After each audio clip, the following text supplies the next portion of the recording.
Since 1980, China's economy has grown faster than any other economy in the world. This, however, wasn't how it always was.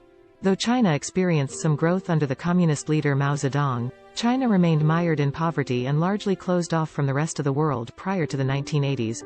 From its humble beginnings in the 1980s, however, China has grown into an economic powerhouse with an economy that's only second in size to that of the United States.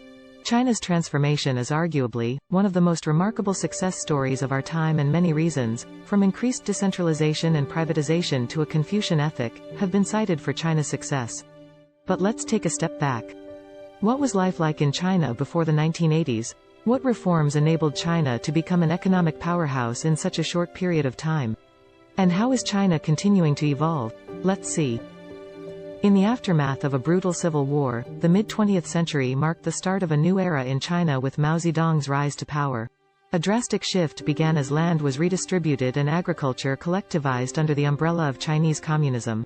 Though some gains were made, poverty declined, literacy rates rose, and educational opportunities increased, progress remained moderate at best and inequality remained unresolved as cities grew richer while rural areas did not. These beginnings were followed in the late 1950s with Mao Zedong's five-year plan to industrialize China's countryside. The plan was dubbed the Great Leap Forward, and under it, communes, each with around 5,500 households, were formed. Each would be self-sufficient in agriculture, industry, governance and healthcare, and would guarantee each individual a set income that was independent of labor contribution. The plan was initially successful and the Chinese embraced it with unfettered enthusiasm. While industrial output initially grew in double digits every year and vital infrastructure improved, the plan soon began to falter. Mao's vision of rapid industrialization had come at the expense of agriculture. And its failure brought with it the Great Chinese Famine in 1959, which lasted until 1961 and killed 20 million people. The Cultural Revolution that followed only made things worse. Also known as the Great Proletarian Cultural Revolution, this was a socio-political movement launched by Mao that stemmed out of the economic stagnation that had taken hold in the aftermath of his failed five-year plan. Instead of blaming his policies for the plan's failure, however, Mao believed that the communist leaders of the time were steering the party, and China itself, in the wrong direction because they possessed capitalist values. And through the revolution, Mao aimed to reassert his authority over the Chinese government and transform the cultural fabric of China. To this end, in 1966, Mao issued a rallying cry for the nation's youth to purge China of any lingering elements of its past and revive the revolutionary spirit that propelled it through the Civil War 20 years earlier. Under his direction, many aspects of pre-communist Chinese culture were dismantled by the Red Guard, an organized social movement made up largely of young males on the mission to eradicate the Four Olds, customs, culture, habits and ideas, that were deemed as backwards under communism. This revolution continued until Mao's death in 1976, and with its violent legacy, left deep scars within Chinese society for decades that followed. The Cultural Revolution had had negative effects on religious communities and ethnic minorities, and those with Buddhist, Christian or Muslim heritage had often found themselves under attack. Convents, monasteries and mosques were destroyed, and in some cases, the worshippers themselves were also killed. Ethnic minorities, including Mongolians, Uyghurs, Koreans, and Tibetans also faced the same fate.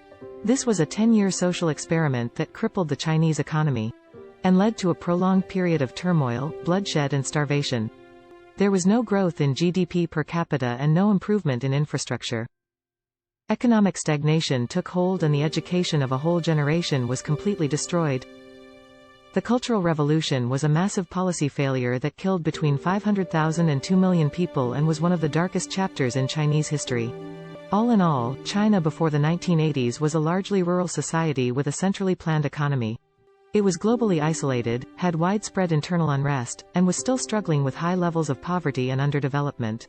The Chinese economy was heavily reliant on agriculture and natural resources, but its agricultural production was limited by bad policies, low technology and inefficient farming methods. Its industry was hampered by bureaucracy and lack of investment, and its foreign trade was severely restricted. As a result, living standards were very low and most people lived in dire poverty. Despite his policy failures, Mao Zedong had succeeded in doing one thing for which he is still remembered today: reuniting China. His revolutionary movement didn't turn the country into a beacon of communism as he had envisioned. Instead, his failure paved the way for the emergence of a new leader whose radical reforms propelled China into a period of historic economic growth.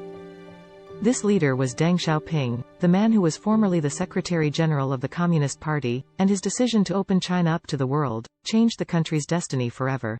Deng Xiaoping became the leader of China's Communist Party in 1978. Already 74 years old, Deng was acutely aware that time was not on his side and was quick to act. He had keenly observed the success of the Four Dragons in Asia, Hong Kong, Singapore, South Korea and Taiwan, and realized that they had developed at breakneck pace by becoming manufacturing hubs for the rest of the world. Deng decided that he wanted to follow a similar path. He adopted similar industrial policies and built a domestic manufacturing base by using agriculture to subsidize industry, and in doing so, lowered the cost of economic inputs for industrial development. He started out by opening up the coastal provinces, especially Shenzhen, to foreign trade and investment, and began setting up special economic zones that attracted foreign investment by offering tax breaks, to put China on the trajectory for manufacturing success. His plan that lifted 600 million Chinese people out of extreme poverty. In the 1980s, Shenzhen was a small fishing village dwarfed by neighboring Hong Kong, and no one knew if Xiaoping's plan was going to work. Today, Shenzhen is a megacity larger than Hong Kong, both in the size of its population, and in the size of its GDP. Deng instituted other reforms as well. His reforms were mostly centered around modernizing and liberalizing the Chinese economy. He began to open up China's economy to external markets and global competition. He encouraged foreign direct investment in order to modernize Chinese industry, increase productivity, and develop new technologies. He also introduced market-oriented policies, reduced state control over business, and allowed private enterprise to flourish. This approach enabled China to tap into global resources while still maintaining control over its own markets and policies, and by 1991, China had transformed into one of the world's fastest-growing economies. As his policies increasingly shifted away from communism, he is famously reported to have said, "It doesn't matter if it's a black cat or a white cat. If it can catch mice, it's a good cat." After Deng Xiaoping passed in 1997, his unquestionably successful economic policies were not abandoned, and by the year 2000, China had already become an important player on the world stage as its GDP grew rapidly year on year. Jiang Zemin and Zhu Rongji, the generation of Chinese leaders that followed Deng, continued to ride the expansionist wave that Deng had initiated and took China to new heights. They made China a member of the World Trade Organization in 2001, further solidifying its integration into the global economy and cemented China's position as the world's factory. This move attracted manufacturing companies from developed countries, especially the United States and Western Europe, into China, and opened their markets up to China as well, making it possible for the Chinese economy to take off the way it did. In 2010, China's economy surpassed that of Japan to become the second largest in the world after the United States. The new wealth that was created as a result of China opening up, however, had started to corrupt those within the Communist Party. And it was against this backdrop of corruption that 59-year-old Xi Jinping, China's current president, came into power in 2012. Xi embarked on an anti-corruption drive right after assuming power, through which he aimed to completely root out corruption within the Communist Party. And within 5 years, more than 200,000 high and low-ranking officials had been prosecuted.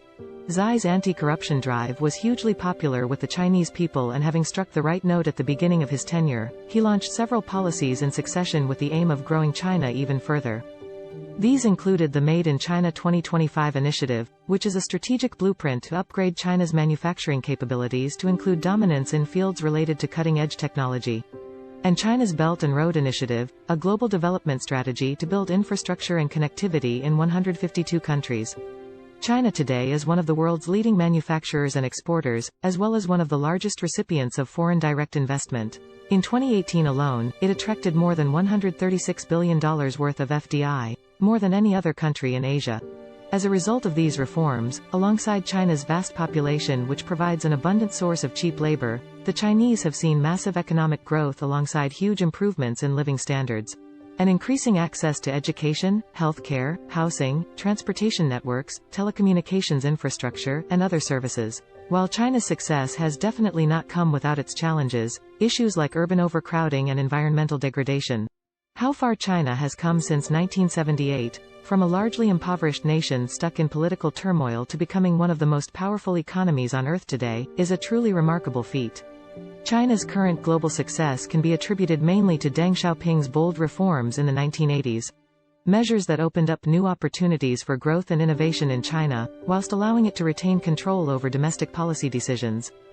Xiaoping's reforms propelled China towards unprecedented economic success within the span of a few short decades, and China now has the largest economy in the world, second only to that of the US. China, a country which not too long ago housed some of the poorest people in the world, had 6.2 millionaires in 2021. And Goldman Sachs has predicted that China's GDP will surpass that of the United States in 2035. But who can ever know what the future holds? We can only wait and see how the world's oldest civilization will continue to surprise us. If you made it this far, thank you for your time. Follow me and subscribe to stay with me in future posts mostly on investing, finance and the economy. If you have any investing topics that you'd like for me to cover, please drop them in the comments below.